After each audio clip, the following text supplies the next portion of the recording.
श्रीमद् भागवत गीता के अध्याय 14 के श्लोक 7 में भगवान कहते हैं कि रजो रागात्मकं विद्धि तृष्णा संग समुद्भवम् तत्निवद्राति कौन्तेय कर्म संगेन देहिनम्।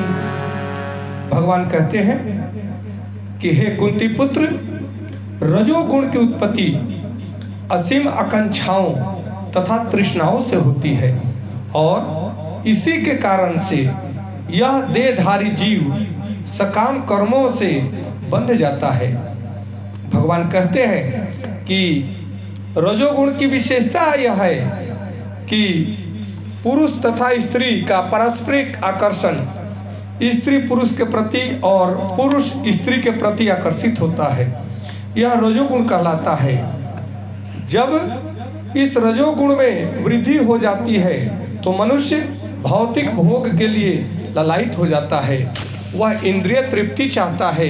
इस इंद्रिय तृप्ति के लिए वह रजोगुण मनुष्य समाज में या राष्ट्र में सम्मान चाहता है और सुंदर संतान, सुंदर स्त्री तथा सुंदर घर सहित सुखी परिवार चाहता है। यह सब रजोगुण के प्रतिफल है। जब तक मनुष्य इनकी लालसा करता रहता है तब तक उसे कठिन श्रम करना पड़ता है।